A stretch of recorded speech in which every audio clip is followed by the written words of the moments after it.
Escala en París, Braulio Moro. Bienvenidos a una nueva emisión de Escala en París, un programa de Radio France Internacional en colaboración con la televisión France 24 en español, en el que, como cada semana, damos la palabra a personas del mundo de las ciencias, las artes, la cultura, la política y, claro está, de la sociedad civil. Hoy nos acompaña Víctor Macías, periodista, apasionado del deporte, autor del libro Los narcos de la Liga, dinero sucio y fútbol colombiano, desde los años 70 hasta nuestros días, publicado recientemente aquí en Francia por la editorial francesa L'Harmattan. Víctor, bienvenido a esta Escala en París. Gracias por venir hasta nuestros estudios. Muchas gracias por invitarme. Un placer. El tono de su libro se dibuja desde las primeras líneas, negro sobre blanco. Usted dice, y me permito citarlo, además del no, nunca lo vi, o no sé nada de eso, usted dice, no pocas personas le dijeron, ten cuidado con lo que escribes, no deberías de hablar de esa persona. Si hablas de él, te vas a meter en problemas. En tu lugar, yo no trataría el tema. Y como usted dice, el narcofútbol es un tema incandescente que sigue causando problemática. Sí, es que es un tema muy viejo, porque hace décadas que terminó el narcofútbol muy duro. Pero todavía sigue caliente, como lo dices, porque todavía, a pesar de que la mayoría de los actores del narcofútbol son muertos, están muertos o en la cárcel, quedan sus hijos, sus cuñados, sus primos, queda su familia, algunos de sus amigos. Entonces ellos están protegiendo un poquito lo que hicieron los actos de los narcos, de los políticos de ese entonces.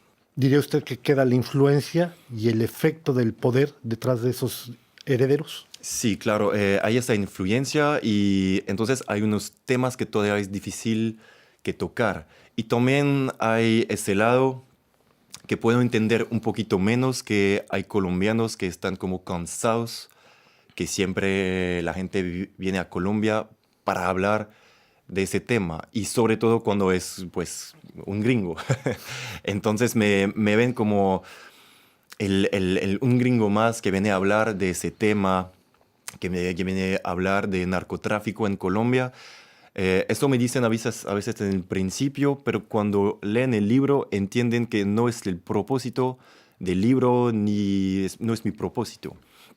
Todo lo contrario, mi propósito es hablar de ese tema para que la gente que está acá, que a veces admira a Pablo Escobar, al Cartel de Medellín, a los narcos, entienda que no es chévere, no es cool, no es nada bueno en esto, no hay nada admirable en lo que hicieron esa gente, que son terroristas, literalmente. Entiendo que esa es una de las razones que le llevó a escribir el libro, pero hubo un factor que desencadenó en usted la necesidad de escribir, de explicar esa situación, el asesinato de un futbolista.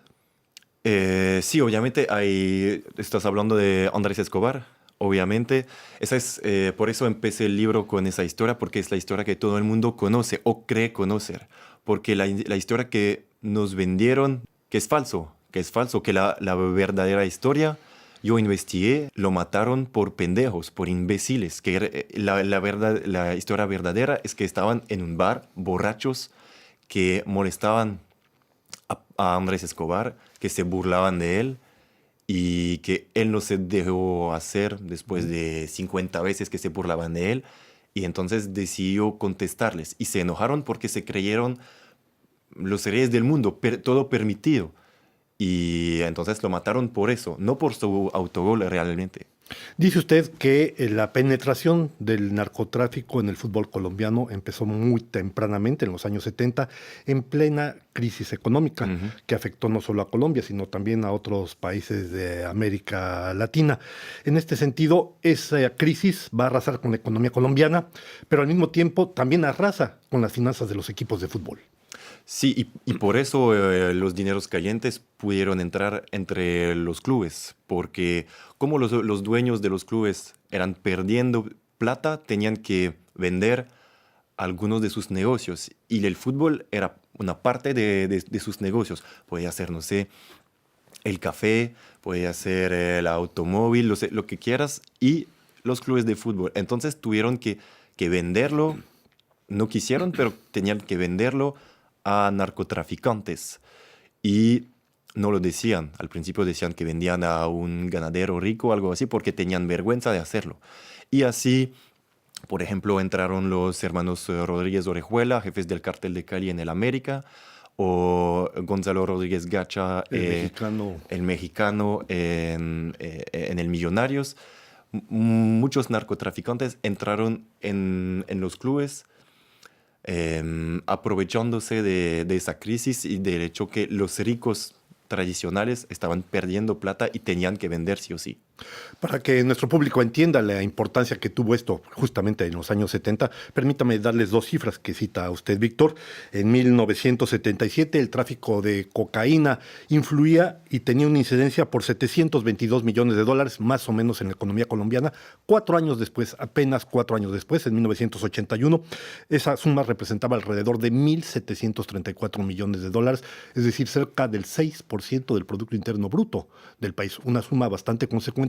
Y además, los narcotraficantes ya controlaban grandes partes de la economía, los bancos, la agricultura, otros sectores, y había que capitalizar ese dinero de alguna manera. Sí, claro, y el Estado colombiano sabía lo que estaba pasando porque necesitaba plata. Entonces, si no hay plata en el país, si los ricos ya no tienen plata, ¿cómo vas a hacer? Entonces te vas a aprovechar de los pobres que volvieron ricos gracias al dinero del narcotráfico.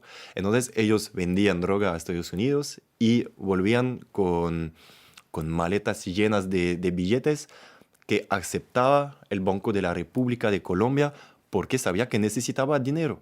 Entonces así empezó el ilegal empezó a ser legal o aceptado porque el Estado cerraba los ojos. Es lo que se llamaba justamente la bonanza bananera, si no Eso. entiendo mal. ¿No? Sí, la bonanza marimbera. Marimbera. Marimbera primero con la venta de marihuana, sobre todo con la costa Caribe. Y de hecho, allá empezó el narcofútbol porque Eduardo Dávila, que era un gran narcotraficante de marihuana, sobre todo, no de cocaína, pero la cocaína llegó después, de marihuana primero, tenía el club del Unión Magdalena, que ahora es un club chico, pero histórico de Colombia, y empezó a poner dinero en ese club, y así empezó todo. Para entender qué tan rápido avanzó esto, hay que decir que ya en los años 70, finales de los años 70, 7 de cada 10 equipos de fútbol, 70% de los equipos del fútbol de la Liga Colombiana ya estaban influidos de una u otra manera, penetrados de alguna u otra manera, precisamente por los distintos clanes del narcotráfico. Pero, Víctor, hay una cuestión que me llamó mucho la atención de su libro, y es la complicidad de otros países latinoamericanos. Recordemos, los años 70 son años de dictadura militar en la mayor parte de los países de América del Sur, notablemente, pero hay la influencia en Argentina, en Brasil, en otros países donde hacían de una u otra manera ese lavado de dinero. Sí, claro, es que todos eran cómplices porque el rey, sobre todo en el fútbol, pero el rey en nuestra sociedad es el dinero, como siempre. Y sí, claro que muchos jugadores, el Estado argentino, el Estado brasileño, como lo dices, o paraguayo, peruano, boliviano, cerraban los ojos sobre eso porque a ellos también les traía dinero. Pero después vimos que los narcotraficantes colombianos contaminaron un poquito todo el continente y que el narcotráfico fue más grande, pero todo empezó allá en Colombia. Y creció allá, y a partir de lo que pasó en Colombia, el narcotráfico creció en toda América Latina. Hay una anécdota que usted cuenta en el libro que me gustaría que retomáramos. Es 1978, Campeonato Mundial de Fútbol en Argentina. Brasil había ganado su partido, aparecía en la cabeza, y Argentina tenía que ganar por goleada al equipo de Perú para poder pasar. Cuéntenos qué pasó. Pues Argentina ganó 6-0 ese partido y casualmente, porque no tenemos como pruebas muy eficientes, pero tenemos dudas muy grandes. Los jugadores peruanos eran como dormidos en la cancha, dejaban, pues, hay que ver las imágenes. Incluido el portero, notablemente. Sí, el portero que era medio argentino, jugaba el partido, no debía jugar pero al fin jugó porque Videla habló con el seleccionador peruano antes del partido. Y también dicen que hubo dinero del cártel de Cali que vino para pagar los jugadores peruanos en ese mundial para que dejara ganar a Argentina. Entonces, es difícil siempre decir Argentina ganó porque Perú perdió voluntariamente, pero si ves todas las pruebas que tenemos en todas partes, queda bastante claro. Usted decía en un principio, porque el tiempo va muy rápido, esto es una historia del pasado. Hay que recordar, decíamos, que una buena parte de los equipos de fútbol se vieron influidos por esta situación. Estaba, por ejemplo, el Atlético Nacional, el Independiente de Medellín, el Deportivo Pereira, Millonarios de Bogotá, América de Cali, etcétera, etcétera, etcétera. Bien, los años 90 van a llevar a un cambio radical de la situación. Hay disposiciones que se aplican de la parte de Estados Unidos. Pero, ¿qué fue el factor que desencadenó precisamente una limpieza, vamos a decir, de lo que era el fútbol de aquellas épocas, Víctor? Pues naturalmente es la muerte de los grandes capos del narcotráfico. Primero en 89 Gonzalo Rodríguez Gacha, abatido asesinato por la policía. 93 Pablo Escobar. 94 los jefes del cartel de Cali, Miguel y Gilberto Rodríguez Orejuela, están presos, detenidos. Entonces, ya cuando las grandes cabezas están cortadas, después el cartel de Medellín, por ejemplo, tomamos ese ejemplo, explota en pequeños grupos. Entonces, no hay un jefe. Entonces, no pueden tener una fuerza tan grande como cuando eran todos unidos. Porque esto era la fuerza de los narcotraficantes en ese entonces, en los 80 sobre todo, es que todos eran unidos. Y unidos no le podía pasar nada. Podían ganar contra el Estado, contra lo que sea. Pero empezaron a cortarse primero entre Cali y Medellín. Y después explotaron cuando los jefes murieron o fueron a la cárcel.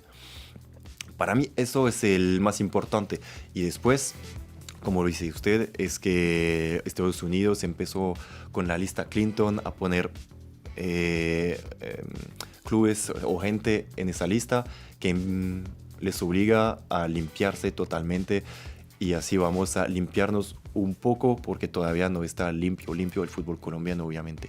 Pues con estas palabras llegamos ya al punto final de esta escala en París. Víctor Macías, no me queda sino agradecerle su presencia. Yo recuerdo que usted es autor del libro Los narcos de la liga, dinero sucio y fútbol colombiano desde los años 70 hasta nuestros días, publicado por la edición francesa L'Harmattan, un libro que evidentemente recomendamos a nuestro público lo lea muy atentamente. Muchas gracias por acompañarnos. A ustedes les damos una nueva cita aquí la próxima semana en otra escala en París.